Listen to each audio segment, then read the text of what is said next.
All right, what's up, everybody? I'm Billy Liucci. And I'm Amanda Atwell. And we're going to be, like, moving somewhat. Moving some goalposts, maybe. We'll see. We'll see how many goalposts get moved today. Some snow-covered goalposts. Kind of a quiet week, honestly. Yeah, quiet week. Or maybe it's quiet because I've stayed off of social media a good bit this week. Of just like it's like postseason mental break from the madness. Portals closed. Just need to decompress a little bit. Yeah, that portal really extended like the amount of time that you're like on everything, reading everything, and on edge. Yes. Honestly. Yeah. On edge because who are you getting? Who are your rivals getting? Who are you losing? It's like it's coming at you from all sides. It's tough to kind of detach because you feel like if you do for even a day. I know I traveled during it to and from Chicago, and I literally was like, well, I've definitely got to get Wi-Fi on the plane because you can't miss 2 hours of it, or Lord knows what you'll miss. So, anywho, we're ready to go. We had a good one last week, Amanda. I see you've got your. Some people do energy drinks to get locked in. I know what that is in there. It's my Sunday night glass of wine, and I feel like it's especially validated today because it's a snow day. So Yeah. It's like nothing's real when there's snow on the ground in Texas. So no doubt. Calls for wine. I mean, our meteorologist here in Dallas, Pete Delkus, he said wine was for Saturday, but you'll want hard liquor by Sunday. If this stuff is still on the ground, I think my Monday is going to be my Sunday, and that might be the hard liquor day. And I think it will be based on y'all's weather. I'm so disappointed here. Snow in Austin, more snow in Dallas, nothing here but ice. I woke up to just a frozen tundra, like quite literally. It was the frozen tundra. Well, we have ice, but no it's snow. Just below the snow. And yeah. I look over like kind of like downtown Victory Park area, like I'm looking at the Perot. And so if you hear some noise of just some like rowdy vehicles, it's because there's ATVs doing donuts in the Perot parking lot. Of course there are. So it's just, and it is weird when it's this weather in Dallas, especially, you realize how loud traffic is because I walk outside and I'm like, it just feels so eerily quiet. Yeah. Just silent. And I'm like, there's still some people out, but it's so quiet. And I look up and it's because there is nobody on the interstate.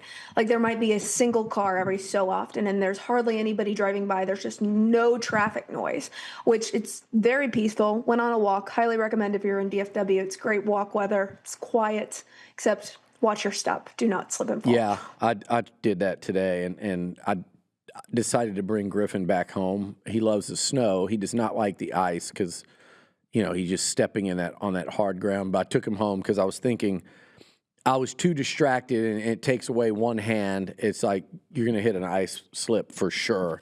So poor Griff, all he wanted was some snow, Amanda, and he didn't get it. So poor guy. And I've had all my friends with dogs have had their dogs frolicking in the snow. And then I even let Nacho out for a bit. He wasn't a huge fan, but he was curious. He used to be a snow cat because in Amarillo we got a good amount of snow and he would go on the balcony, but his paws can only tolerate it for so long. Yeah, they got to get cold. All right, well, we had a good one last week. The wine probably played a role, so we'll see if you can duplicate it. I had some people telling me you could have done just a greatest hits from that episode alone that would have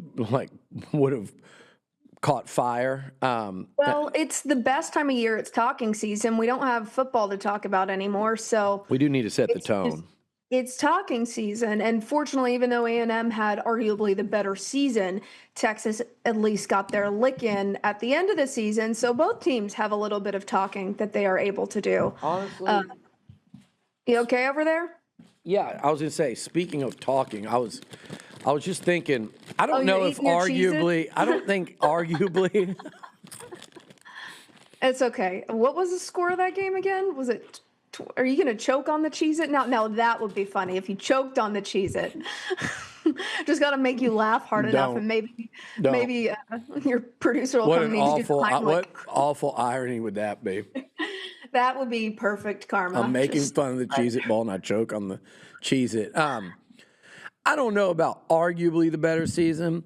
Definitely the better season, but unfortunately not the better team at DKR in late November. Better season, but worst game. I feel like kind of more of a disappointing letdown at the end. Yeah. Because y'all were on a high until the very, very end. Texas got their first SEC game depression and then kind of almost felt like it was a loss. A lot of fans felt like it was a loss of a season after that. And I'm sorry if you hear that, my cat's feeder is going off. But Texas expectations weren't as high after that game. I feel like you had to win out, and you still had Georgia on the schedule. You still had A&M on the schedule. So no, I think both. It's an interesting offseason because Texas retained head-to-head bragging rights, which is always a problem for us here in College Station. It gives you guys a huge advantage and reason to kind of stick your chest out going into the offseason for sure.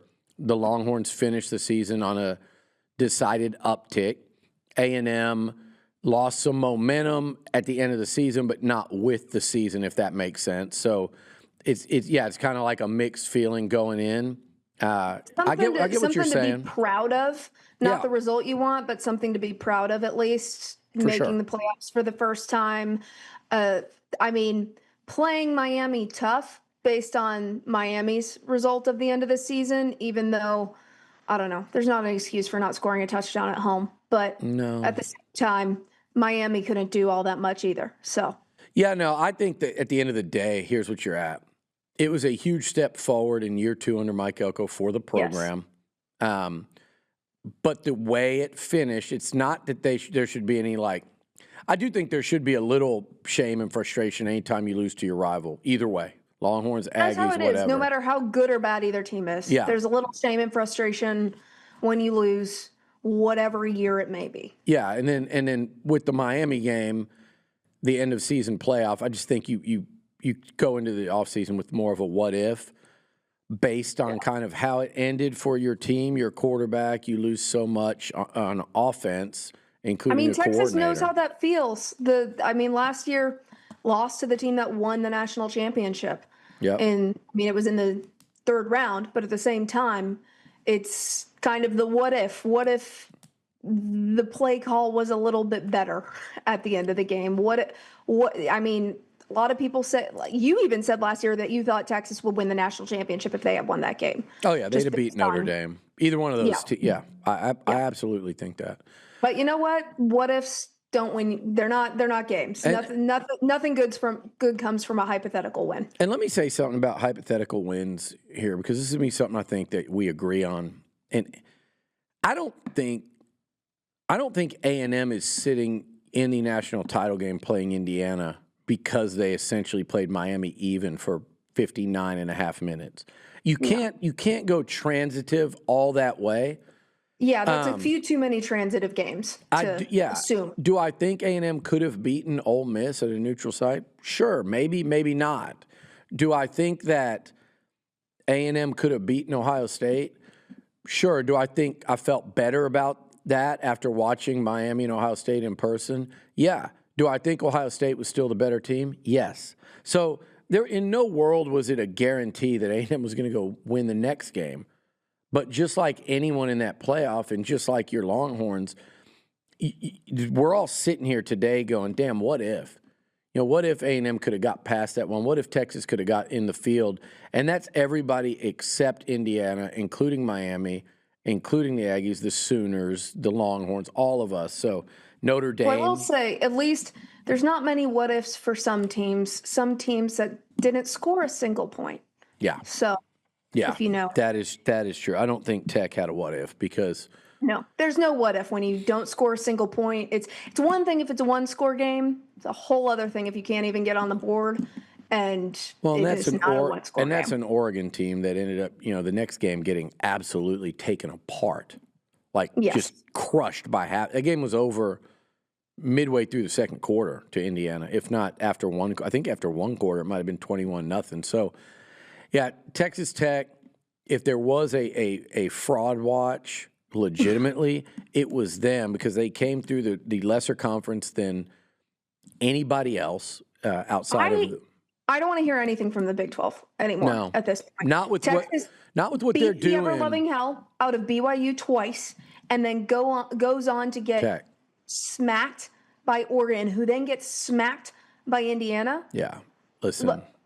I don't want to hear anything from the Big 12 until they show they can compete against another good team from another conference. Well, and I had a whole thing of looking at the Big 12 and their schedule, like what's particularly Tech's kind of stood out when people were looking at it. And I'm like, Texas Tech plays. They should be 12-0. They play no one. So Tech and Notre Dame, who has to play Miami, combined out of 12 games, it's almost impossible to sit there and try to figure out how they're not like at least 22-2 between them. And it's wrong if you can do that prior to the season and you're not Nick Saban, Alabama. Like outside of that, it's wrong that two teams, you may as well just skip their seasons and put them in the playoffs. And I'm not saying either one of them is that good. And that's especially with Notre Dame now, and we'll get to this in a minute with this top 12 thing. But Tech, I had a lot of Red Raiders in my mentions, Amanda, telling me. I've seen them. Trust me. You see the cactus. Try living in that region. No, but it's nothing like when your tweet where you're talking about Lubbock. I would mention Texas in a sports broadcast because I mentioned Big 12 teams because guess what? Tech played in the Big 12. Yeah. And I would get the nastiest messages about being and I'm like, I have only spent hours upon hours at Texas Tech games this season. Gonna sit here and call me biased? I would love to see Tech win back then when Tech wasn't winning any games. I didn't witness Tech win a home game until my last season covering that. Actually, I don't even know if they won a game. But for three seasons straight, I didn't witness them win a home game against a Big 12 team. Well, my thing is this, and they're nobody wants, these schedules are done so far in advance. If they really wanted to push a year ago, they could have had something on the schedule for this year against somebody with a pulse. Somebody. It doesn't even have to be in Ohio State. No, just play somebody. Nebraska. Play, even like Minnesota. Like somebody. And Auburn. you and Grant could go. Yeah, Auburn, like Baylor's doing. Like, I would deck out in some Gopher gear if Tech played. But play somebody. Go, ski you ma. Is that what they say? I don't know. Those Big Ten ones are weird. They're little rallying cries. But I think I'm going to we're going to try to go to the Minnesota homecoming next year. So that'd be fun. Yeah, hopefully they'll be good. Yeah. They really want. I've gone to, I don't know what.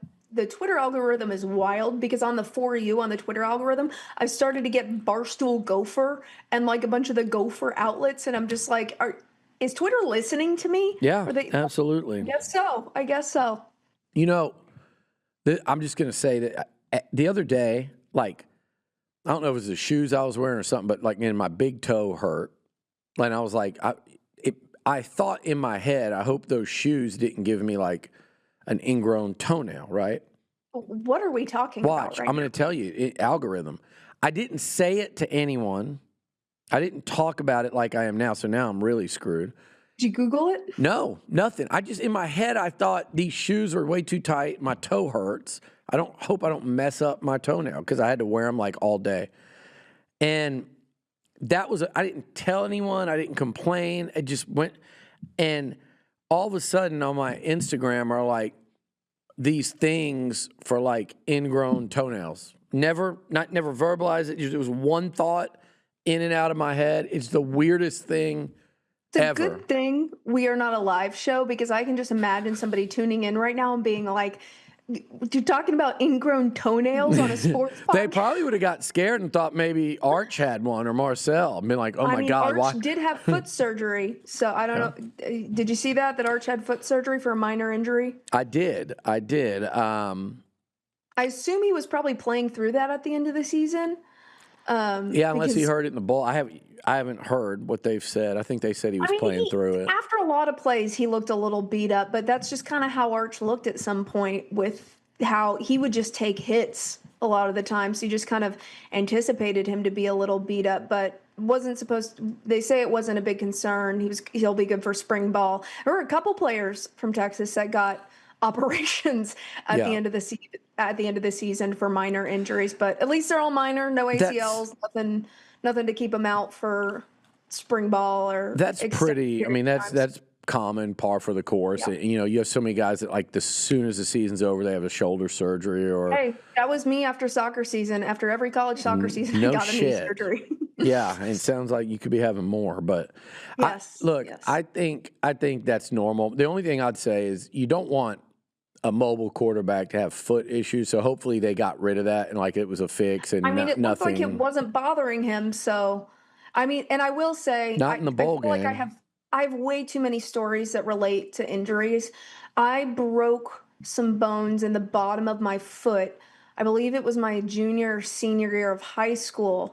And I just kind of got bored with being in a boot. So I took off the boot and Mhm. just played through it, and they eventually stopped hurting. So, with some of that stuff, if it's minor enough, Yeah. athletes will play through it and it won't affect their play. And I think the bones are still broken in the bottom of my foot, but My it's what thing it with is. the foot is until you hear the words Liz Frank, I think you're fine. And for them to do a surgery this early, he's going to be fine in time for even like you Oh, said, yeah. spring ball. So let's wrap up some Well, should we portal and shout out our sponsor before we get into it? yeah, we definitely should because Yeah. I still owe you a shot of La Casa, but again. I think there might be one upstairs. I'm not going to make Cade go get it. We will do this next week. I will start the show. It is kind of tequila weather. If you need a blanket, the tequila blanket is pretty nice. I'll tell you that much. It definitely is, but I think I will start next week's show with a shot of tequila. Okay, so that'll That be the should be deal. an interesting one. You'll definitely want to tune in for that Yeah, one. everybody's gonna hope but I won't because it's La Casa tequila, And it's it goes smooth. down very smooth. I've used it to sip. You can sip on that. You can mix it. It goes great in drinks. Any of the kinds. Get you some. We talked about it was a great Christmas gift. It's that time of year though. We still got a couple months of cold weather. It's tequila time, and then it goes right into margarita season. So then you need it there at the house as I think well. it's always tequila time. I think you can manage tequila to fit into just about any season of the year. So, and it's a good tequila. I have another tequila on my bar cart from back before the La Casa sponsorship account. We got the La Casa. I can't speak. See? And it is just collecting dust because I just don't have any desire to drink anything else at this point. Well, and when the weather clears up, I will make a delivery. I'll put together enough reasons to come to Dallas. I have a half a bottle up there, so we're still doing okay. But Perfect. Well, you got some coming, and I know you'll put them to good use. And you guys, when you're out and about, ask for it. It's popping up more and more around the state from what I've seen from my social outing. So give it a try if you haven't already. Otherwise, tell your friends about it. La Casa Tequila. All right, Amanda, we're wrapping up. Okay, so the portal's essentially over. We did this last week a little bit, but now that the kind of Lane Kiffin and Ole Miss and their little we touched on it last week. Their little blow up has kind of wrapped up. The portal is closed. There are still players out there, but the portal is closed. Let's do a little take stock. We talked about A&M's class last week. We talked about Texas's class. I've noticed a ton of yapping, serious conversation, legitimate conversation, and just people going insane in y'all's fan base with each other, which is kind of one of these rare instances where I just kind of It's just a Tuesday. That's just a Tuesday. It's just it's a day that ends in Y. For me, it's fun because it's one of those where I can just kind of sit back and watch and not insert myself. Any day of the week you can find a segment of either of these fan bases crashing out over something or the other, whether it relates to football, basketball. Unless one of these teams wins the national championship in football, there is going to be a crash out occurring over something, no matter how minor it might be. Well, let's talk about the Texas O-line and portal and pros and cons and next year. I want your opinion, and then I'll tell you what I think our fans on this side of A&M kind of coming out of the team construction phase, let's say, have their questions about. There's one topic that I don't know if we tackled last week. So we'll do O-line for you guys, and then I'll tell you what I think the Aggie side seems to be the most chatty about. Yeah, I think the biggest question mark comes from a place of PTSD, which is valid. Yeah. I mean, going into next season, I will tell you the O-line is still going to be one of my biggest concerns until we can visualize that it's something that was rectified. And even if it's not the best O-line in the country, it just needs to do the job enough to where Arch can play to his potential. At the end of the day, it just has to be competent. It doesn't have to be the best.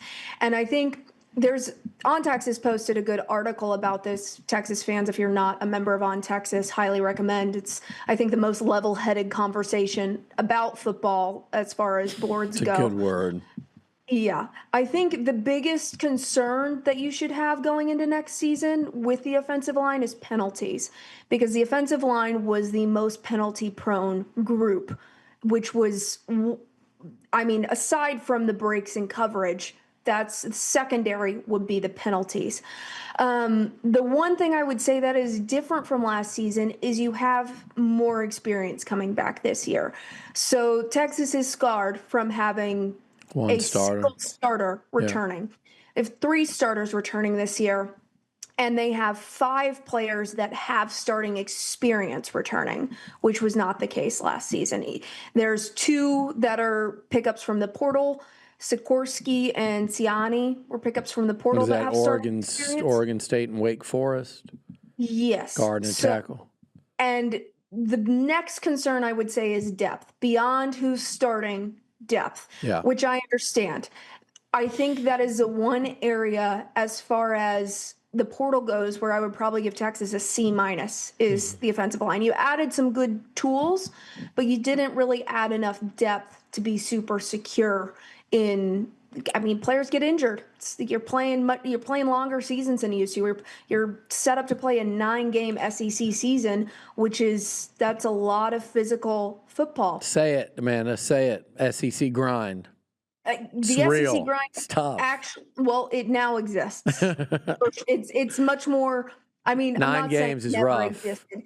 We're going to talk about that in a second. Much more unavoidable now. I mean, you could end up getting a good portion of the lower part of the SEC, but it's unlikely you're avoiding a couple challenging opponents at the top. Well, and also every other year you're playing 5 road games, or in y'all's case, some years you'll be neutral in 4.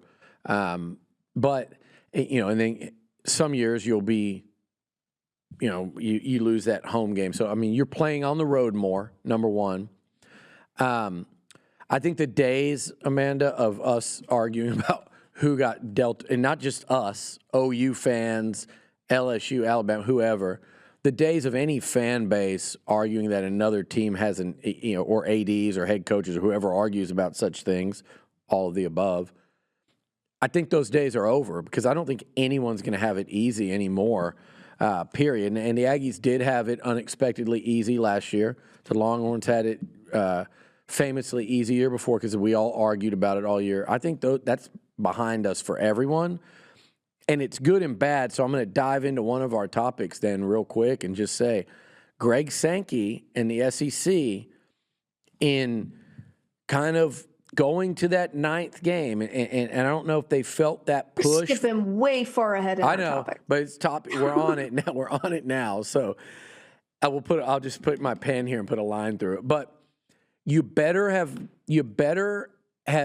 read the room properly, and you better have read this college football playoff committee properly, because if they don't hold Tech and Notre Dame to a certain standard that they're holding the SEC in a 9-game schedule to, if you look at who the Longhorns play next year and who the Aggies play and a bunch of other schools in that conference, and that 9th game is going to knock out, instead of 5 playoff teams this year, they all play one more conference game, and let's say that extra conference game knocks 2 of them out.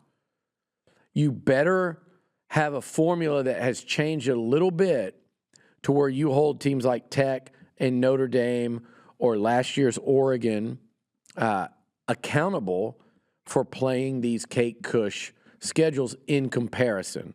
So Well, I Billy, just don't know if I don't know if it's going to work out that way. I really don't. Yeah, and that's what I was gonna say. Do you think it's gonna work out that way? Because based on precedent, why would we think it's gonna work out that way? They can create this entire list of what they take into account for picking the college football playoff teams, and it's very obvious that they did not take that into Yeah, account this season because there were multiple teams that were left out of the playoffs that would have done BTA on a couple of the teams in the playoffs. for sure. And I mean, you can't leave the Big 12 champion out, but multiple teams that were left out of the playoffs, I can assure you, Tech would have not beat. And here's my other thing. Let's say Tech rolls through, and it's a Which one they and it's, should and with it's the a one schedule bid they're league. looking at. Don't just stop if you're the committee and go, hey, it's a one bid league. The SEC got 4. No, hold them accountable in the seeding too. If they haven't played one team that feels like they should be ranked that high, then if the AP and the coaches poll just keep moving them up as they keep winning and other teams lose, you know how that march goes. The committee, we ought to look up one day and a team should be sitting there that hadn't played anybody ranked 3rd in the AP poll or the coaches poll, and when the playoff rankings come out, they should be sitting at 7 or 8 if you're doing it right. So we'll see. If you are. Greg Sankey rarely misplays his hand, and the SEC always seems to be out in front. I know a lot of people are questioning this one more so than they have in the past, so TBD, and we'll see how it goes. Yeah. Okay, so these classes, right? We're all pretty much done. Kiffin and Ole Miss are they've put their feud on pause for maybe a day. So let's look let's talk about your O-line thing in closing. I agree with you. I think they should be better to start the year. You just said it. 3 starters and some depth versus just one. It might not be the best position group on the field, but it doesn't have to be. It needs to be competent. You have a very good quarterback. You have a quarterback that managed to win some really difficult games with a awful O-line in the beginning of the season. Okay. Let me ask you this, and you tell me if I'm right or wrong in summarizing this. And 3 points. 1, more returning start. You feel better about it than you did this time a year ago, or in hindsight? I mean, 3 returning starters is a whole lot different than 1. No question. And then one of them's potential All-American in Gooseby. Yep. That was a big return, to say the least. Number 2, you didn't grade them that high. You wish they would have done a little more, maybe added a little more in the portal. And number 3 is they just have to be, let's call it middle of the pack SEC, and you feel really good about the offense? Yeah, I think so. I think they just have to any improvement, honestly. I'm with you on that. And at the end of the season, they started playing like that, just doing enough, doing what they needed to do. I will say they got to clean up the penalties. Mm-hmm. That is the major thing with the returners. You have got to clean up the penalties because there were a lot of plays that were called back that would have changed games due to penalties and just irresponsible mistakes you shouldn't be making. Okay. So I think Texas fans should feel better about the offensive line this year. There were a lot of unknowns last year, and I think most fans, me, myself included, were leaning on the side of optimism because you didn't really have a reason to not be optimistic that Sark knew what he was doing as far as having a competent O-line, knowing what he lost and knowing what he needed to replace it with. But we quickly learned that was not the case.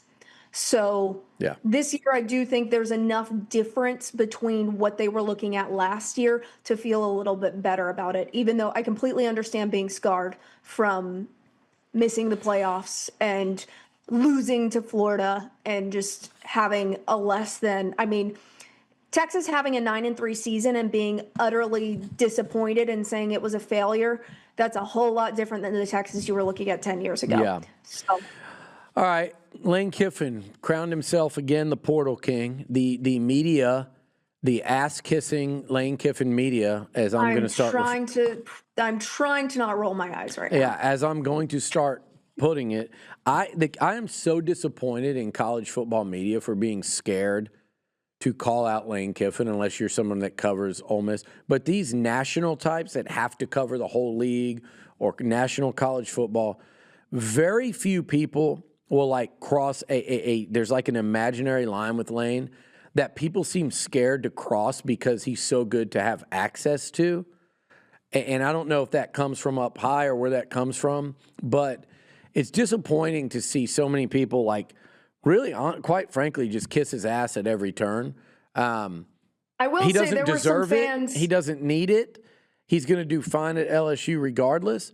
But I think so many people are worried about losing that soundbite or losing that cool relationship with coach and losing, access to, the LSU program to some degree. It's getting the lack of him being called out for stuff has been really disappointing to me from the media.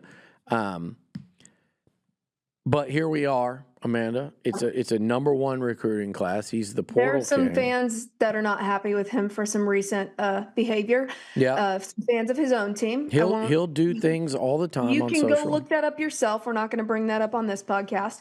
But there are some fans that are not thrilled with him right now. But that won't be the last time, by the way. No, we know that. He has the number one recruiting class. It isn't. I'm looking at the 247 Sports recruiting class rankings right now. So LSU is number one. They also have 40 commitments. So, and look who's number two, and how many commits do they have? Ole Miss 28. I don't know. I might rather have that 28 class because if you're looking at quality over quantity, and then look at the number three, Texas, 17 commitments. LSU has 23 more commitments than Texas. And Texas is ranked third. This is 247. So the on-3 rankings are a little different. They take into account departures as well as additions. So a couple things I have a real problem with these portal rankings. Number one, I know some of these networks say, well, we factored in, average and we dropped this number of players and we no offense, guys, y'all are figuring it out as you go. And it's fine. But I mean, the on-3 portal rankings look so different. It's kind of funny. Yeah. But what is their top five? Indiana's number one, Tech's number two, A&M's number three, LSU is number four, Louisville number five, Virginia Tech number six, Houston number seven, Texas number eight, Arkansas number 9, and Notre Dame number 10. So theirs is interesting. They take into account players departed, players added, but just looking at so Texas, that's not the portal class. That's like your portal season, entire portal season. And looking at that, just knowing I don't know as much about the other teams' portal classes, but just looking at Texas's classes, you kind of got to take it with a grain of salt because you have some of these 4-star players that didn't really see any play time or had a less than ideal season. There's a reason for you can use CJ Baxter as an example. Yeah. Should have been a stellar talent. Injuries held him back. He's probably a little overranked for how he his contributions last season. Can I jump in and prove your point? I want Amari Niblack. Is that who you're? No. I'm going to prove your point here and bring up a sore spot with me that I think you missed your gold mine TikTok on is the running back discussion. Yes. Baxter and Wisner, your whole thing about Smothers and Brown being elite,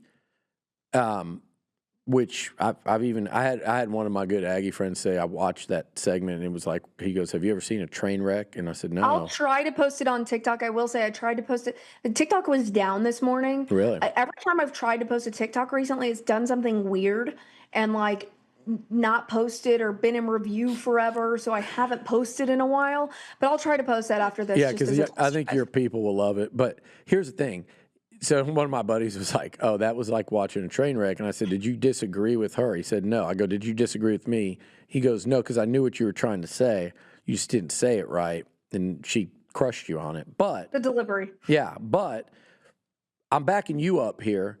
I would much rather have Smothers and Brown, the Big 12 and the ACC leading rusher, without getting into the whole elite, not elite thing. I would much rather have them than Wisner at $1 million and Baxter, who's never been healthy. But if you look at the rankings, and then Clark, CJ Clark as well, and CJ Clark, which is crazy to me because that was like you thought they were the future of the Texas running back room, but it's just running back injuries are so hard. They're just especially bad knee injuries are so hard to recover from, and then Wisner think was a product of also not a great O-line, but just seemed to stall out this year compared to his performance in 2024. Yeah, and so my point was, knowing what y'all knew, you opted for the 2 conference rushing leaders. And you have a new running back coach, so he's going to rework the room. But my point is, y'all lost 2 that are pretty highly ranked. And so in terms of like these rankings, it was almost like an even swap when we know damn well it wasn't. And so that's where I think the rankings, and they're still trying to get with the times. And when you look at LSU with 40 signees and Ole Miss with 28, and then Texas and Ohio State with 17, 16, A&M with 17, Indiana 17, Oklahoma State with 54. How do you rank these classes with the same formula? It's stupid. So I think they should almost split them up. You should have a new coach portal ranking. Yeah. So you look at this top 10, right, or top 12, and I see Auburn, and I see Kentucky, and I see Oklahoma State and Penn State. And Ole Miss and LSU. Number of commitments. It's literally split 50-50. You got Texas, Ohio State, Indiana, Notre Dame, and A&M. And then the rest of them are new coaches. And Tech. Texas Tech is a weird one. They're a little higher. Texas Tech is like, they're the team that just lives and dies off the portal at this point. I'm going to start calling them Turnover Tech because they just turn over that roster. I like that because it's just, that's what they're leaning into at this point is, that we're going to pay and no hate. I'm not hating on this because that is the name of the game. You do what you got to win. You evolve to win in the current college football time. They know they got the money. They're going to go pay to get the best player they possibly can out of the portal, somebody with experience, somebody they think that can win games. And that's how you do it these days. And they've done it well the past 2 seasons. They need to do it a little bit better on the offense. That proved in the college football playoffs, but that's why they're hoping Sorsby fixes that from Cincinnati. Now, let me say this about Tech, and I think you agree with me here. So for all you Tech fans that I think some of them are listening now, they're starting to see quotes or clips from us and stuff. If I was a Texas Tech football fan right now today, and last year, I would be as excited as if I was a 50-year Texas Tech fan. I would be as excited as I've ever been outside of that couple-year window with Graham Harrell, Crabtree, and Mike Leach.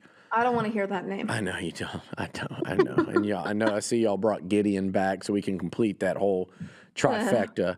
But I would be more excited. Texas Tech fans have every reason in the world to be so fired up and excited. And who cares what anybody says about your schedule? You're going to end up in the playoffs. You're the best team in the Big 12. You're a top 10, and I'll call this, you're an emerging top 10 program. Like, it's all good.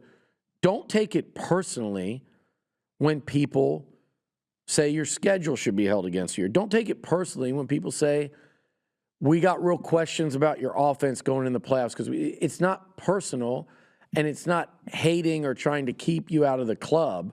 And I'm not even saying A&M's in the club. The only club the Aggies are in is the SEC, and I guess they're in the playoff club with UTEC from this year. And you guys from the last 2 years, Amanda, because I don't want to leave you out of the club. But you get what I'm saying? There's 2 different things. Pick what you want to be insulted by, but actually make sure someone's trying to insult you before you get upset about it. I mean, it's not their fault that the Big 12 couldn't replace the talent of Texas and OU leaving with whatever 4 teams they added.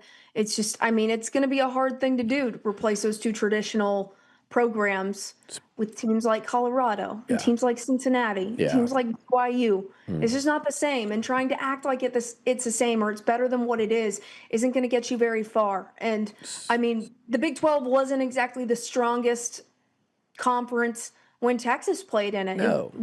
It wasn't the worst, was far from the best, but it was stronger than it is now.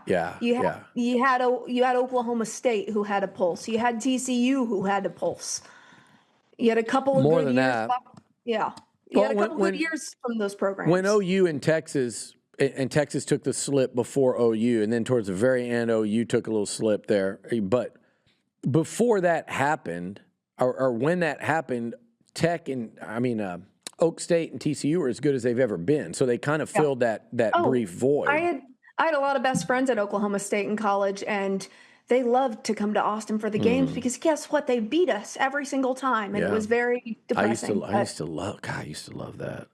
I mean, I like Oklahoma State. I would cheer for them when they were playing other teams, but you had to be a realist if you were at Texas in 2016. It wasn't pretty. So another fan base that I'll have a message for, it's LSU, and I'll say, remember what you did last year with the great Nussmeier, the Nuss bus, and the Nuss and Nuss. How could you dare compare Marcel or Arch to Nuss? How could you compare anyone to Nuss? It's Nuss. He's the greatest. See these comments, but they were everywhere. The Nuss bus. I think that your algorithm might be different than mine. Trust me, I heard all about Nussmeier and Mateer more so than I ever thought I should have heard about either one of them this past summer. It's one of those things I hammered away at and was right about. Nussmeier, the $20 million defense we heard about, no one was telling me how shitty of a coach Brian Kelly was. That all came about during the season when they started moving the target and moving the goalposts. I did see a couple. There were very few LSU fans I know who liked Brian Kelly. Liked. Maybe, yeah. They thought they were winning it this past year. It got to the point where they were just like, get him out of here. Yeah, about the time A&M shut down and took over Death Valley. No, it was prior to A&M beating them. I can go back and find the tweets from my LSU fans. It was like a week prior. Our friend Dally Joy. She was barking from the treetops that she did not like. Kelly you're right. Out of there. She did not like him, and that, by the way, we can ask. She felt like it was personal. I felt like it was personal for her. Like she legitimately could not stand the man. But their fan base, when they beat Clemson, and fans and the media and everybody, it was LSU. They have this $20 million defense, and they've got the quarterback, and that all went away. So I would just remind you of that as you're celebrating this portal haul, this 40-man portal haul. They went and got Jordan Seaton, and all the Miami fans now, Amanda, are asking. So for my Miami fans listening, I hear you. They're all asking my guy Nakos at On3, where's the number? Let's see the number. You want to put these numbers out when Miami signs players or when Texas Tech signs guys, these giant graphics with the where's the number for Jordan Seaton? Miami fans want to know because they think, and a lot of people think, that LSU went way north of $3 million, if not closer to $4 million. I mean, Texas to sign pulled an out O-lineman. pretty quickly. Texas wanted him, pretty sure, but seems like they thought they could get a different quality O-lineman. One of the worst more reasonable number. One of the worst run blocking grades in major college football last year, too, by the way. So, who? Seaton. Seaton? Yeah. So, just for the record, I think LSU's portal class is really good. I think Lane Kiffin's going to kick ass getting players to Baton Rouge. And when that happens, it's a problem. Who are you going to cheer for when Texas plays LSU in Baton Rouge? Man. You love putting me on the spot. I don't. I think at this point you might be a little bit happy if Lane Kiffin gets it handed to him by anybody. You know what, Amanda? I'm going to say it. And I can't believe I'm going to say unless I need Texas to lose. Like if this show's going in such a way where you've got, it might come down to just you. Like if you've got too much show momentum, I might be like, I need these. Like kind of like last year, I need Georgia to beat Texas. You're going to root for a meteor. That's what you're going to root for. I'm going to be like last year when y'all played Georgia. You're going to the playoffs anyway. I just need her, like, slowed down on Twitter. We weren't doing the show. I need her slowed down on Twitter for, like, a week. That aside, we're not doing the show. Who are you cheering for? If we're not doing the show, I would be. If we weren't doing the show. I would be going for Texas. I want LSU to have a rough first year under Kiffin. I would like to see him have to deal with a little no adversity. I don't want anyone to deal with any adversity off field or anything. I would like to see him deal with some on-field win-loss adversity with that media down there and that fan base and where the expectations have skyrocketed to in the last 6 weeks. That's what I would like to see. So, yes, Texas, Ole Miss, obviously A&M. I'd like to see how LSU handled like an 8-4 year one under Kiffin because I do think with the amount of money and they're alleging that, there's involvement when the governor is making sure everything happens. When that's going on, the expectation in year one is a college football playoff. So there you have it. That would be, and remember, Mike Elko, year one, 8-4. Mm-hmm. But like I said, nothing Didn't to be have that disappointed expectation. about. Yeah.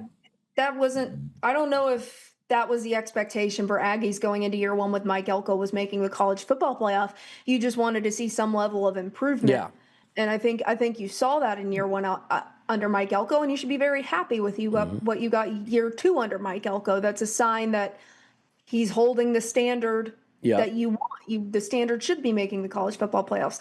But with what Lane Kiffin has been doing, and I think that is the expectation in year one, and it'll be interesting to see if they can do it. I need to look up LSU's schedule next year because see how likely that is. We also have one more portal thing. Dabo Swinney went nuts. I didn't think he went nuts, Speaking actually. of Dabo, that is who LSU opens with, is Clemson. Okay. They got Ole Miss. They got y'all.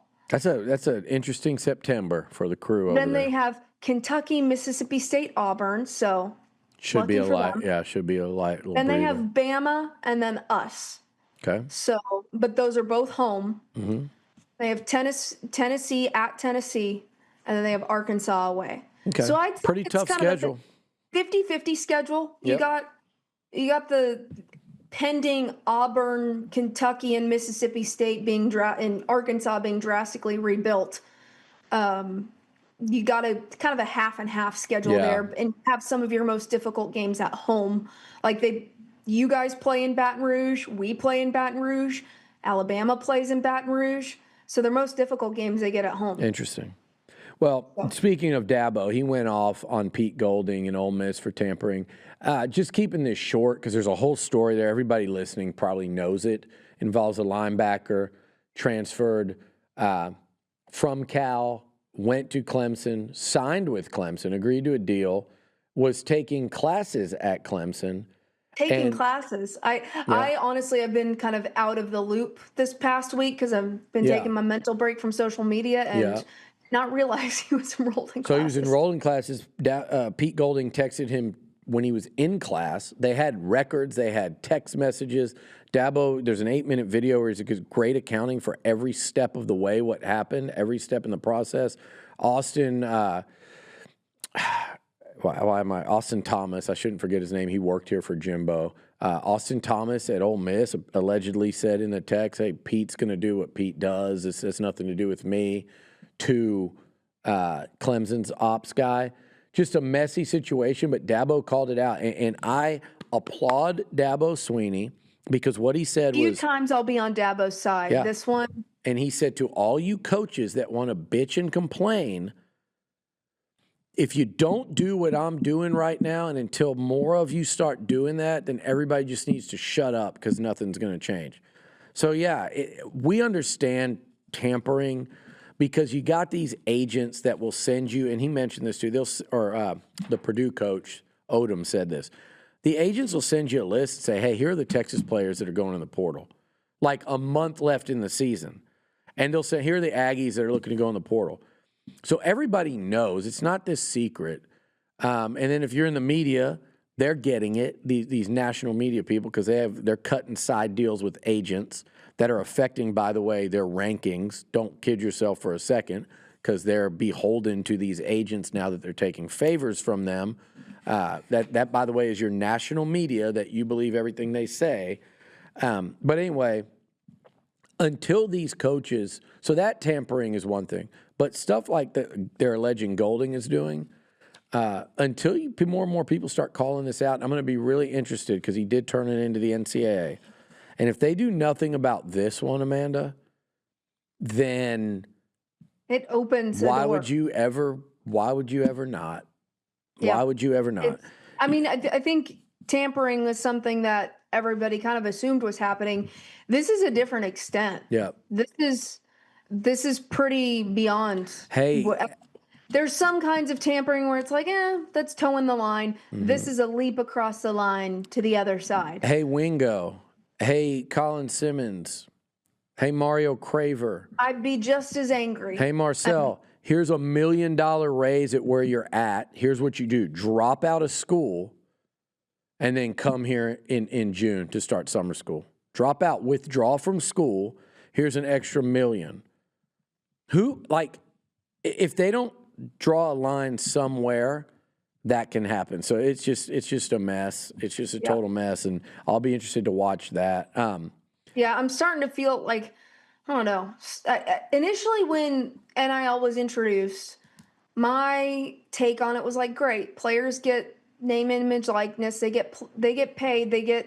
These schools make so much money off of these players. They deserve to get something back. It's gotten to the point where I'm feeling like a boomer, like college football's ruined. But it's just, there's got to be some guardrails somewhere. There's got to be some kind of regulation somewhere. I like what they're saying about college basketball. It's a slippery slope. The players going pro and then coming back now, to play college. I do think there's a lot of people are moving goalposts. Like A&M's got a couple guys that played pro. I think Texas. I could be wrong. I think Texas has at least one. The center. I don't care. I don't care if my team did it. Nobody should. Yeah, I agree. But until like what Alabama did mid-season. First of all, I don't think you shouldn't be able to do anything mid-season. There's got to be a damn cutoff when you can go recruit pros. Baylor did it. And Alabama's doing it now. But I like what the guy said. If legally we can't stop you, the NCAA and the head of the NCAA can step up and say, this is our tournament. We can invite whoever the hell we want into our tournament, and we can determine which games count towards our tournament. So if you use a player that we deem makes those games not count, it's our prerogative to not invite you into that tournament. So until there's repercussions for it, again, just like the other thing, it's not going to change. What else isn't going to change is me and you having our football discussions. And last week we left off with one. And I challenged you to do the research, but instead we had our I don't know if I really needed to do the research because I've done this research. Okay. And we had our people do it. We had some Aggies in the comments of our last episode, and I appreciate y'all listening. And a lot of y'all are very sick of me, but you still listen. I appreciate the tolerance. America needs more tolerance. You have them torn. I think you've gained a lot. Yeah, because if I met them in following. person, I think they know they like me because I'm a nice person, and I would not do the show with Amanda if I did not like her. If she wasn't good people. We know that. Yeah. Now, we're just fans of different teams. Yes. I was raised with a bib that said "Future Texas X" as a baby, and that's the difference here. But yeah, I mean, I've looked up these numbers, and this isn't me trying to hate. So I said I'm going to put my ball knowledge because I didn't study it. Yeah, I just disagree with what you said. Reed. I know you're not. I'm not trying to hate on Marcel Reed as a thing. He's a good kid. I think he's talented. I think as a fan, if I were to put on an A&M jersey and I was a fan of the maroon and white, I would have wanted to see more improvement this year. I would have wanted to see some of the issues that we saw cause losses in big games last year be rectified. And I think he had the benefit of having a better set of tools around him that helped him win those games instead of lose them. This year versus last year? Had the benefit of a schedule that ended up not being as difficult as we thought it was going to be going into the season. But that's not going to be the case next year. You're headed into a much more difficult schedule, a 9-game SEC schedule, whatever way you look at it, even if some of these teams don't end up being as great as you think they'll be. Yeah. Headed into a more difficult schedule. I personally would have wanted to see more growth rather than he didn't really regress drastically. He just kind of stayed the same. Okay. But you want to see growth. Okay. I don't disagree with almost everything you said, like especially that early part of it.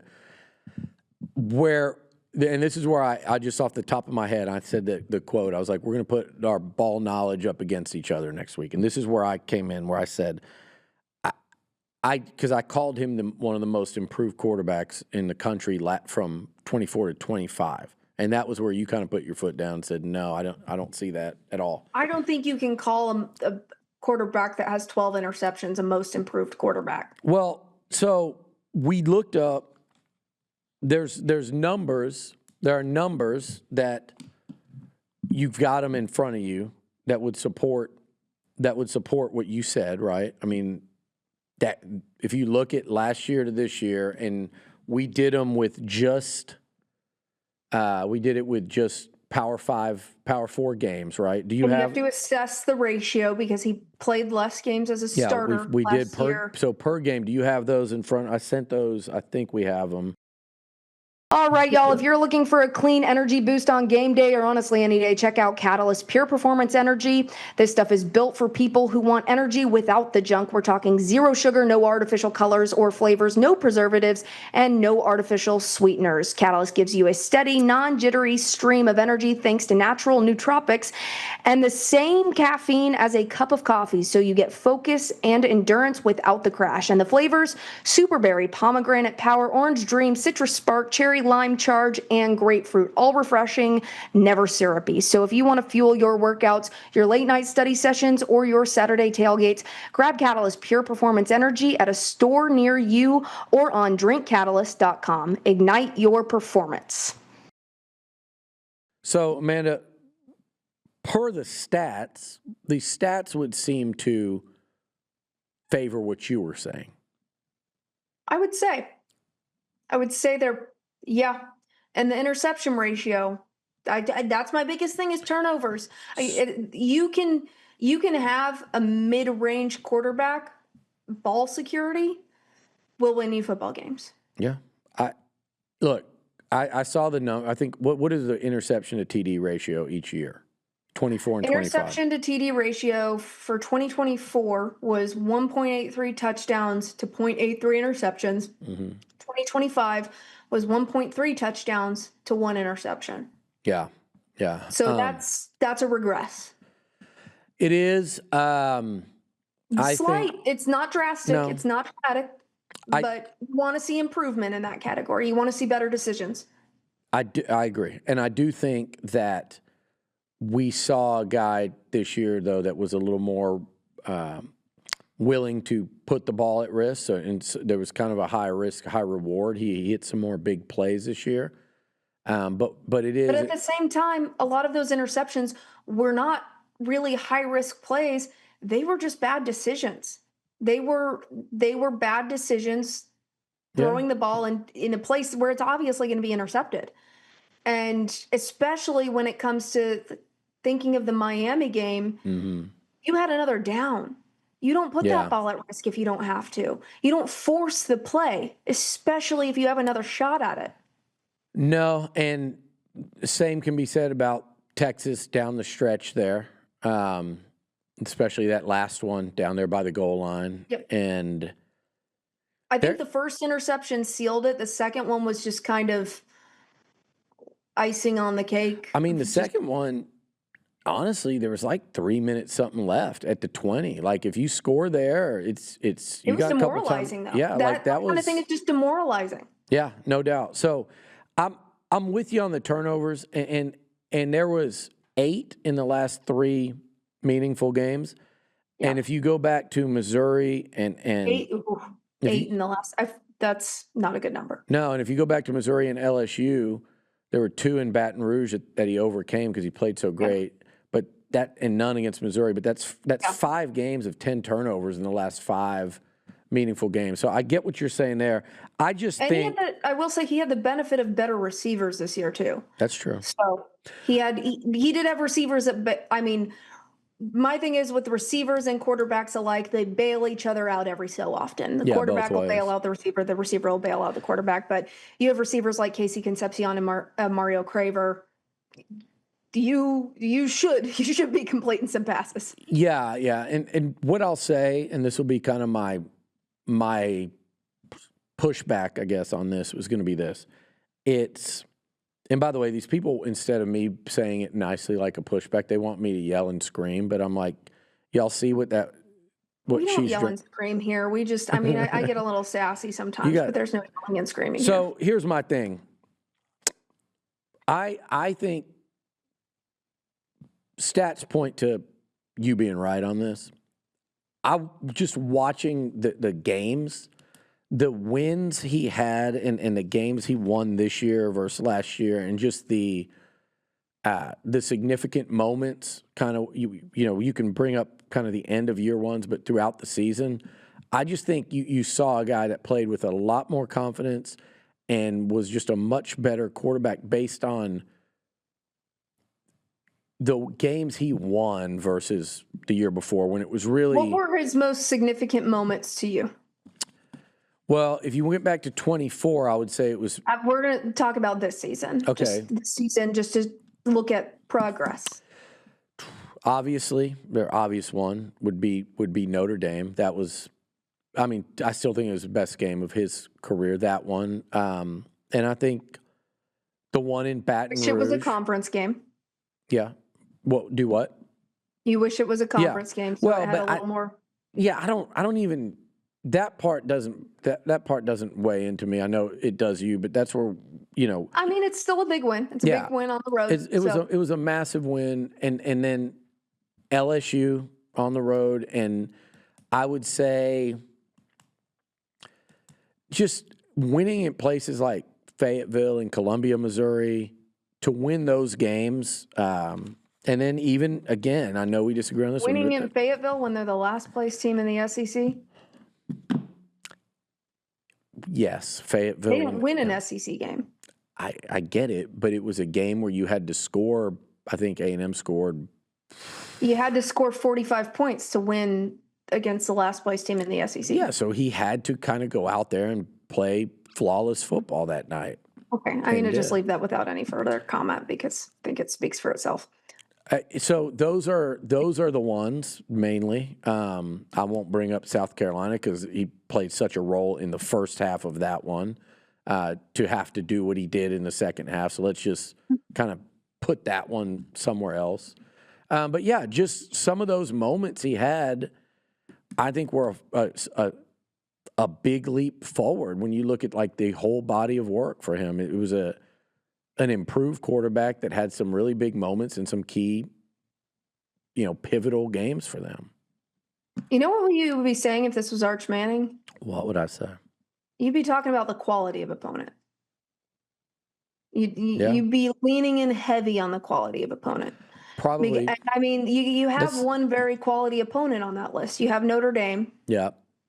But beyond that, the LSU, do we want to call that a high quality opponent in 2025? I would call it. It isn't Baton Rouge. So you can give a little extra. I would call it a big game. It was a demoralized LSU, and I would call it a quality defense. Okay, all right. Well, I guess we will see. Look at the end. He'll get some opportunities next year with some quality opponents. Absolutely. I mean, he also got his opportunity with quality opponents at the end of the season. Yeah, and had some ups and downs in those games, obviously. I mean, not really. Okay. Didn't have ups against Miami. I don't think either quarterback had ups. He had one or two up against Texas, but they were up at halftime against Texas. So, look, listen. Here's the deal. I get what you're saying, and I did. It's not just what I'm saying is the thing. Your own fans are saying this. Your own fans are raising the questions, and I think they are valid. I think they're valid questions. I don't think you should go and start somebody else in Marcel Reed, but you need to see more growth going into next year, especially when you're going in with a completely rebuilt O-line, which was the source of the struggle for Arch Manning at the beginning of this year. You can compare the two nearly entirely. Rebuilt O-line. A&M did have a lot of good pickups for O-line in the portal, so hopefully it's not quite as much of an issue as it was for Texas. But at the same time, you're headed into the next season with a much more difficult schedule and a much less experienced defensive line in front of this quarterback who had pretty much a lateral season based on his season in 2024. Yeah. I mean, what do you want me to say to that? I mean, can I have some of your wine? Here. Give me some. There you go. No, Sharing's caring. you're not. I like to say, I don't like to say you're right. I like to say you're not wrong. Yeah, I got that so far. And you're right. Where you're really right, or that is a real concern with Aggies was the finish to the season. And so yeah, I think you won this exchange for sure. But Okay. but Thank you. We don't need to beat a dead horse much longer. We can be done with it. But let me say this. But. Let me just say one thing. I think the concern, I share it, the end of season, but I also think that he made a big jump, and I think You just said you didn't think he made as big of a jump as you thought he did. I said I thought you were right. Yeah, you're right. He didn't make as big a jump, but he made a jump, and I think going into next season, I don't know if is he top. You can say that you don't think he made a jump performance-wise. I think I was wrong to say one of the most improved in all of college football. No, you were very wrong on saying he was most improved. That's just false. Stats, everything. Yeah. The team itself, the team around him was very improved. Yeah. Him himself, pretty much the same quarterback you saw. He just got a lot better tools around him. And what did I say going into the season? Marcel Reed was going to be as good as the tools around him. You did. He looked better than a quarterback throwing 12 interceptions because he had a lot better tools around him. I think I agree with the concern with everybody. It would be, to me, I said this the other day off the show on one of our shows. I said the key to A&M's ability to reload, not rebuild, kind of not take a step back, live up to some of these preseason. This is where it came from. We were talking about preseason rankings. And I was sitting there, I'm seeing A&M 7, 8, 6, somewhere in there by a lot of people. Fair. And I'm like, and you even said that too, but to me, I'm like, I could even see them a little lower. I'm doing what you did last year with Texas. But the thing is, put them at 10, 11. Who are you putting above them is my thing. That's a great point. To me, they're up there if Marcel Reed makes a jump. Forget about whether he did or not. I forgot the point I was trying to make. I don't think the terminology should be make a jump. Mm-hmm. He has more experience. He has more experience as a starter. He has more wins under his belt. But performance-wise, didn't really make a jump. He didn't need to make a jump performance-wise to win the games that he won this year. So you're just saying don't make the mistakes. He does have more experience. He just needs to learn from this experience he had this season in order to make the jump he needs to make next season with a more difficult schedule. That makes sense. So in closing, it was him, and my other name was Holman Wiggins. You have a first-time OC who's never been an OC by himself or a play caller. I feel like that's almost more concerning than Marcel. Well, you're sounding like an A&M. Concerning, more of an unknown. No, it's fair. You're sounding like an A&M fan right now. Concerning, I think it's an unknown, right? And it could backfire. It could be where Mike Elko has seen enough, and he says, I think this guy's going to be a star as a coordinator. It would seem that Mike Elko's made good decisions thus far. And he had a big, giant checkbook that he could have gone around the country to find someone, and he said, no, I think I've got the guy here. And by the way, remember, that's not I hope he's as good as Colin Klein thing, because if that's the case, you don't do it. He thinks that the offense can improve this coming season with Holman Wiggins. So I think it's a ballsy move. I don't have any problem with it, but I do think I'd be lying to you, Amanda, if I said that there's not a big, giant, TBD on there. Question mark. We're going to find out. It doesn't mean it's the answer is the negative. That's where I think some people deviate from me. I think it could go either way, but we're just not going to know until you're calling games in September, of next season against real teams in Baton Rouge, against Arizona State, et cetera, et cetera. I think now there's Elko hasn't given you quite a reason to not trust him yet. So, and that's kind of how I felt with Sark last year with the offensive line situation. He hasn't given us a reason to not trust his assessment on the talent of a position group. So until you're proven that you shouldn't trust him, I wouldn't lose sleep over it. Yeah. But you can throw some questions in there, approach it with curiosity, but at the same time, if I was an Aggie, I wouldn't lose too much sleep over it quite yet. Hey, your people will get fired up over this. I love these kind of discussions when we disagree a little bit and we both try to present. My mind. You're the lawyer. We're trying to present our cases here. I mean, you what? I should have gone to law school at this point. You're making me convinced that I should have changed my career path. It's never too late, Amanda. Never too late. Okay, let's move on from that one and let's go. We're going to wrap it up with some fun here. But real quick, how do you feel? How do you feel about Notre Dame getting that top 12 moving forward? In the playoff is staying at 12. I'm great with that. I don't want it to go. I didn't want it to go to 16 after just 1 year of 12.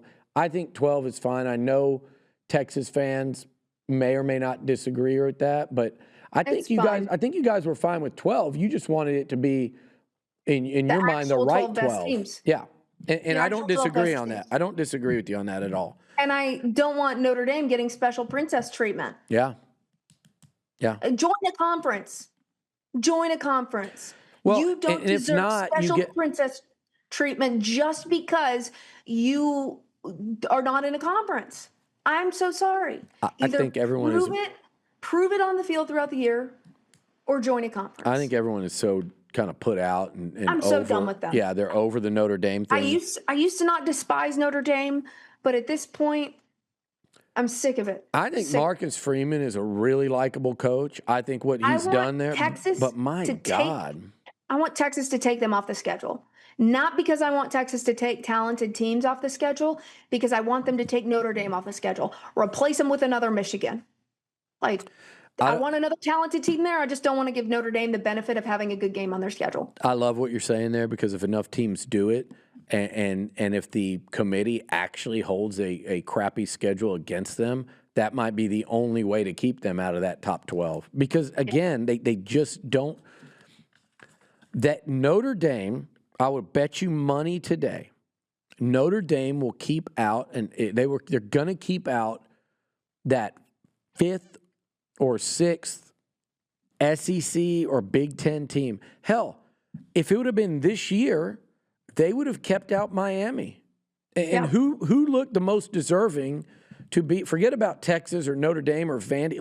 Look at Miami, and we would have never known what that team was capable of, because Notre Dame was in the top 12 and would have kept them out. So that I think that is enough to mic drop that discussion there. Let's have some fun with schedules, speaking of. Oh, I read yours. Yeah, so let's do it. I had a lot of people asking me this about A&M, and I'm like, I'm sure Texas fans are thinking the same thing about their Longhorns. Let's rank for fun as we sit here to start the offseason. Let us rank just the Power 4 opponents. And even non-conference? No. Yeah, non-conference. So it's 10 games each. You guys have Ohio State. A&M's got Arizona State. Now, I'm not saying, Amanda, rank toughest games, okay? Because then you start factoring in home and away, and we're doing that whole thing. Are you ranking? Just I did it based on toughest games. Okay, then do yours on toughest game. I was going to say based on just toughest teams, but that's fine. I'll change mine as you talk. Why don't you give us? I think toughest games makes more sense. Okay, then yeah, it's probably a better way, because that's what they actually are, is the game, not the opponents, both. So give me from 10 to 1. Give me 10 to 1 your list for the Longhorns, and then I'll give you mine, and we'll discuss, and I'll give you mine along the way, and then we'll flip it. Okay, we're starting out. Number 10, Arkansas. Okay. I think that's pretty easy. Hey, spoiler alert, but go ahead. Go ahead. I think, unfortunately, until Arkansas can prove they have a pulse, even though they are a rival, it doesn't really feel like a rivalry, because, man, they have not looked good. 9, I'm going Mississippi State. That's another, I rank down there. It's a home game for Texas this year, so take out the cowbell. 9. Number 8, Florida. Home game this year. Take out the swamp. hopefully take out the dismal play on the offensive line and dismal play on the defense. Hopefully that's not the challenge it was this season. Can I give you one thing to be leery of there? You know, you got your boy Jaden Baugh, you got Dallas Wilson, and I think John Sumrall's a really good coach and they're talented. But guess what? Year one in Austin, I'm with you. The thing is, there's not many teams I would swap them with above just because Texas's schedule is pretty difficult next year. Okay, so let's hear it from there because I think it will get pretty Next up, I was debating swapping these two is Mizzou, just because Mizzou's on the road versus Florida at home. Yeah. But you could probably swap those. I'm still with you. Mizzou still has Albert Hardy. Como and the Aggies have to go there too. It's a weird place to play.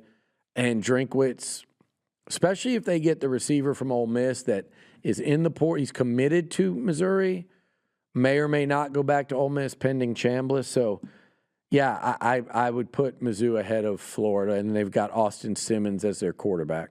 Yeah. And then Ole Miss up next, pending Chambliss, of course. Yeah, that's a big pending.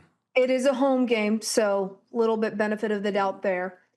Next up, Tennessee, primarily because it's on the road. It's in Knoxville. I assume that'll probably be a night game, so will likely be a weird one. Mm-hmm. Next up is one that is difficult every year, no matter how talented either team is, and that's OU. Okay. You could push that one higher because I do think OU is a better team than they've been previously. And I think the fact with both of these teams, OU and A&M, Texas has won the last 2 years. That's a different level of chip on your shoulder. You don't want to go 0-3 against your rival. You don't want to lose to your rival 3 years straight. Yep. I would love it, but it does concern me. Next up on that list, A&M. So A&M's number 3 on my list. All right. Factor in Kyle Field, factor in returning starting quarterback. Difficult game. My top 3 are almost interchangeable, especially A&M and LSU. LSU is my next up. A&M and LSU are pretty interchangeable. Honestly, I might swap them at this point. But it's hard for me there just because there's a lot of unknown with LSU. The portal class they got, Texas has never played in Death Valley. LSU is definitely the wild card on both our schedules. It's one of those games that is just Texas is hated everywhere. They've never played at LSU. It's one of the hardest places to play in college football. I just think it's going to be a different level of difficult nature, especially with LSU being better than they were last year. TBD. But they should be better. They should. They will. They will. And then number 1, as far as this is mainly quality of team, is OSU. I think just starting out the season with, I mean, it's at least not the first game of the season this year, so there is a benefit with that. And it is at home, but you're facing a very talented OSU team. You've lost the last 2 times against OSU. It's kind of been the monkey on your back. And you thought that would be a difference when you played Georgia for the 3rd time this year, and it wasn't. Georgia beat you again. So I think that's, as far as must win but also difficult, I think OSU is up there. But once again, my top 3 could probably be interchanged. I think the LSU and A&M games do carry a lot of weight just because they are road environments. Yeah. There's my list. Okay, my list is actually, for y'all, I really agree. I think you guys have 2 massive wild cards on your schedule, and it's Trinidad Chambliss and LSU. That team and that quarterback. So I'm actually going to flip Ole Miss and Tennessee on yours if I was ranking them. I know Knoxville. I love Knoxville. I think it's such a tough place to play. I do think there's that little unspoken rivalry between the 2 shades of orange and who's the real UT to y'all. I think that's the one I'm probably going to try to go to that game. I can't go to the I'll be in Puerto Rico for the LSU game. Sad face. Is this a wedding or what is this one? Bachelorette party. When I found out what day they selected, I was like, why didn't I vote on the other weekend? I mean, but so Tennessee will probably and then A&M. I've never been to an SEC away game, so I'll definitely be going to at least one this year because I should be going to the A&M game. We'll go out. We'll bring the crew out after A&M Texas and one side. We did it this year. We had fun. I already have my move the jacket party. ready because the coat I ordered for the game this year delivered the day after the game. So my burnt orange leather coat is ready to go. All right, so I flip-flop, that's it, and I would flip-flop A&M LSU. But again, I do think there's a little bit of a Do you have OSU 1 still? oh yeah, absolutely. I do think there's a little bit of a advantage to the LSU game being tougher just because it's the first time that LSU's gotten Texas in Death Valley in God knows how long. Your players have not played there. Most of your guys next year will have been in Kyle Field. But I'm not completely buying LSU as this great team yet. So here is you didn't buy him last year and it panned out. So we'll see if you can do a 2 for 2. I do think of Lane Kiffin is much better than Brian Kelly. I will say that, but I also am not. Easy. I'm also not completely sold on Sam Levitt though. There's that. So, okay. I mean, Texas has beat Sam Levitt once, so. Yep. All right, Amanda. Here is my take on the Aggie schedule, and let's see what you think about this. We're in agreement at Arkansas.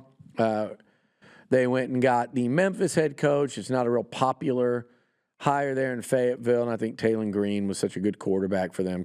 He and Petrino hit a lot of – let them at least be competitive in games. At number 9, this is an interesting one.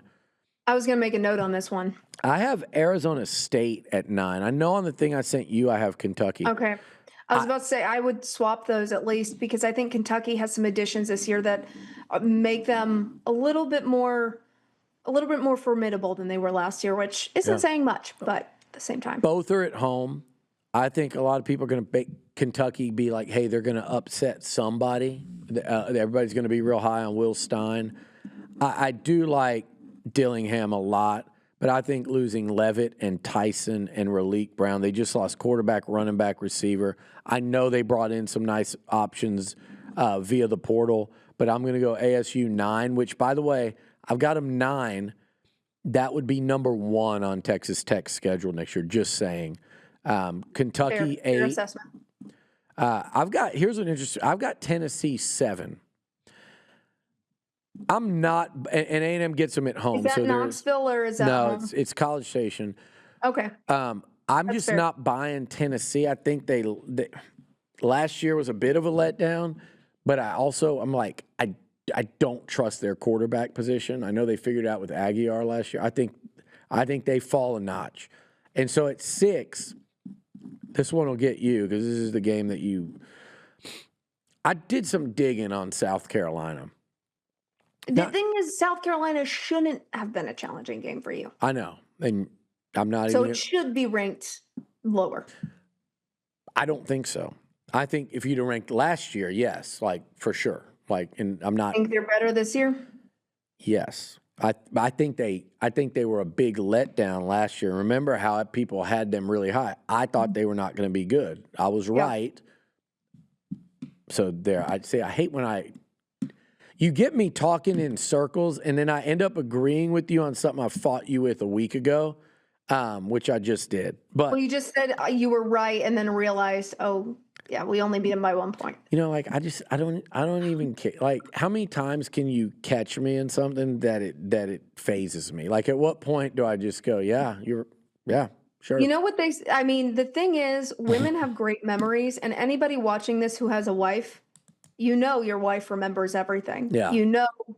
We remember things you say, and we will bring them back up when they are relevant. I get a lot of that from people that when they Longhorns and Aggies will say that when I agreed to do this show, I underestimated that aspect.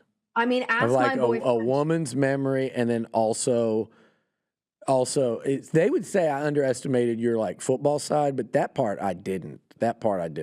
People were wanting this from you, Amanda, because I was laughing at the beginning when they thought, well, all she's got are these receipts from old tweets, and I was sitting there Yeah, we going, haven't done retweet or delete in a while. "You haven't We need needed to go it." peruse through there and see if there's anything fun. Maybe for next week you can find one. But I think I was sitting there when people were saying that, and I was laughing because I knew that wasn't true. But I was like, just let us get some games and some actual football to talk about, and she won't need that as much. But I did underestimate.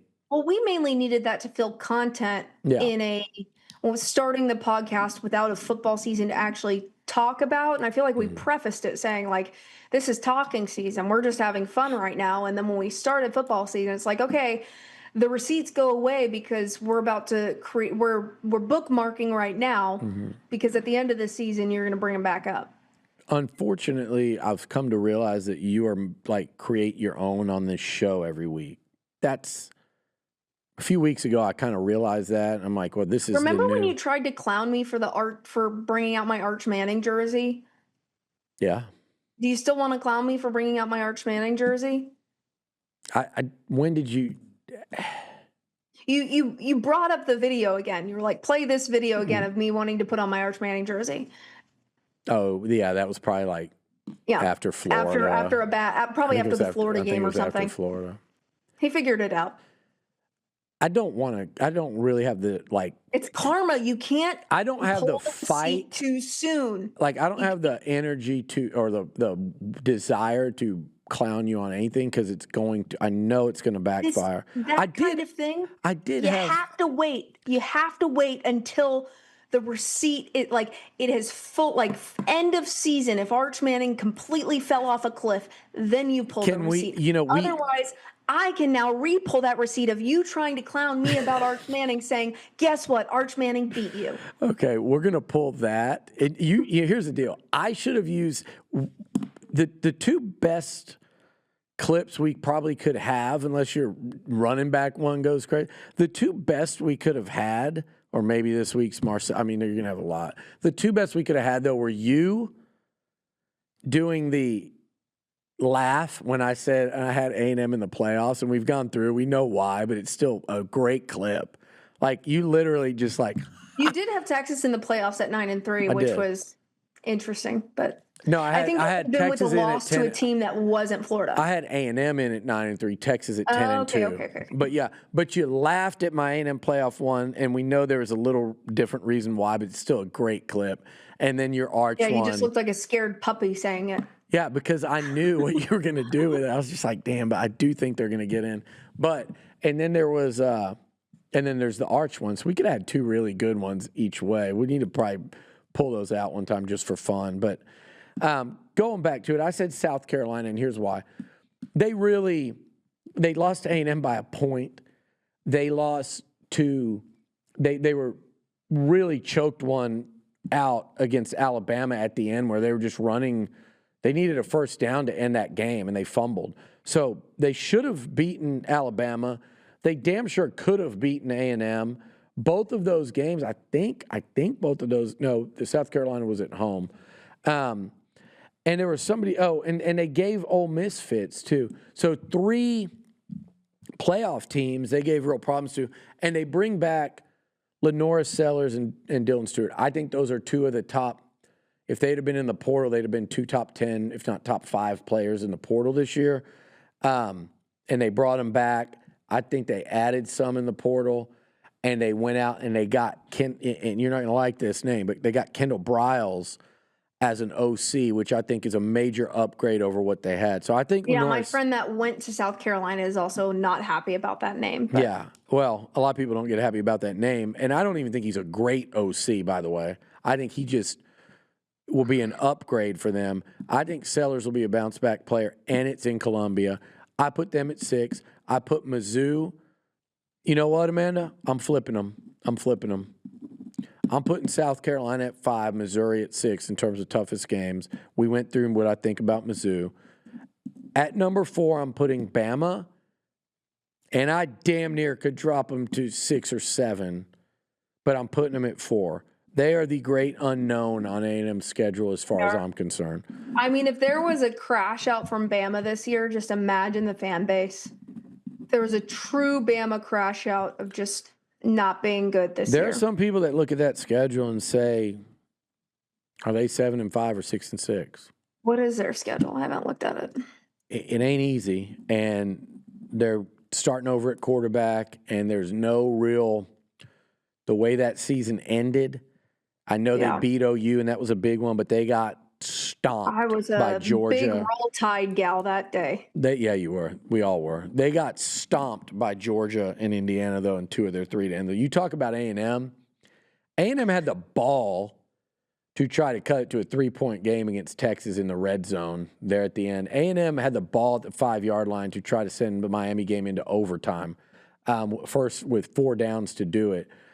Alabama got beat 38-3 and 31-7. Alabama's schedule really isn't that like. I mean, it kind of looks like any other SEC schedule.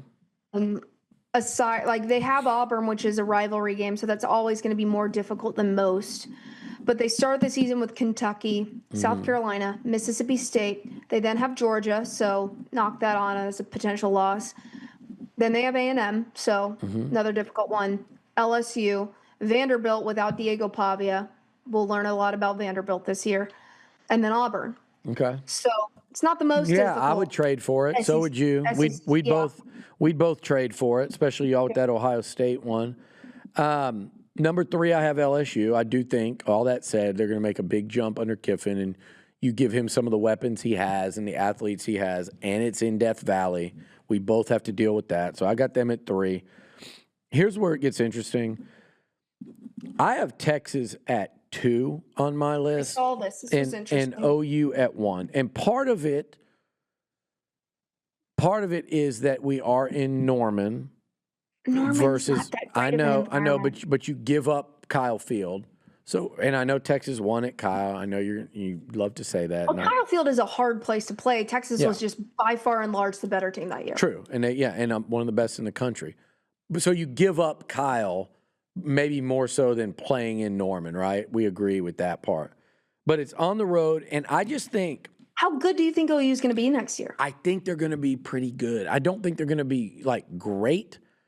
And I think I will pick Texas to beat OU in the Red River on a neutral field. But I do think those 2 teams are going to be very close and comparable. I think I haven't even paid attention to what they picked up in the portal because they didn't do great in the portal. They did not do similar great. problems to Texas last year is my thing. Aside from the Texas benefited from a much better quarterback situation, but they had a terrible running back room. They had no life in the run game. Great defense. I haven't looked at how much they've graduated defensively. Maybe I'm getting fooled. I just think I loved what I saw. Yeah, they didn't add any really standout players as far as running backs go. And I mean, they added Parker Livingston. I think that game has an extra interest value because of the addition of Parker Livingston. Yeah, for y'all. I mean, I'll take Cam Coleman and y'all can take Parker Livingston. I think their receiving core with Satania coming back was interesting. He's a playmaker. But can Mateer hit him? Listen, I think out of Sellers and Mateer, like it's going to be so interesting. Who you talk about a jump, right? If we're going to question and sit here for 10 minutes and wonder about like, hey, Marcel, to me, he played on such a higher level than Mateer and Sellers this past year. Easy. It's not even funny. But you're not. And I don't say where you're wrong. You don't have a bar to. You don't have. That's not setting a very high bar for Marcel. I'm not putting Marcel in. I'm just saying, like, I'm not even saying that. Look, you won the debate earlier. Like, I'm saying though, if we're debating that, then if we're doing a show that was covering OU or South Carolina, what's our conversation there, right? And so when we're talking about OU, yeah, you're taking me out of my thought. I'm going to probably flip those. I would say Texas 1 and OU 2. I mean, you do play them back-to-back too, which is challenging. Wow, I did realize that when you said it. It reminded me. But I think you're probably right. But giving up Kyle Fields big. But I think the gap between Texas and OU this year is going to be, a touchdown win or more in. I mean, everybody in thought Dallas. Texas was going to lose last year, and look what happened. There's my schedule. You've got the Aggies 2 or 3. I've got the Longhorns 1 on y'all's. I think we're pretty similar in our thoughts on these, actually. So now we get NFL playoffs. Who do you think is going to win the Super Bowl before we go? I have tapped out. It's a bad question. Delete that, Cade, because by the time we put it out, there's only going to be 2 teams. So, yeah.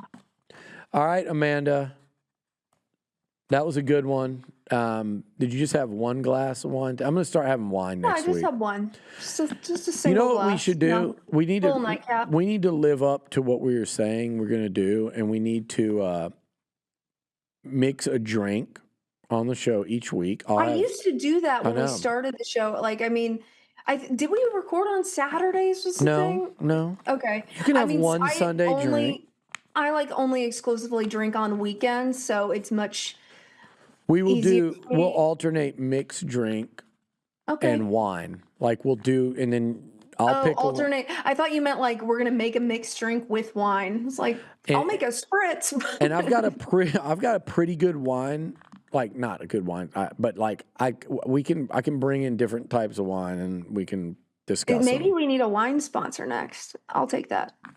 It's not competing with La Casa, so I'm going to Fredericksburg next weekend. Also, this will come out on Tuesday. If you have any recommendations for Fredericksburg, please leave them in the comments. We already got a pretty good list going, but welcome to more recommendations. Now, is this you and Peyton, or is this a group?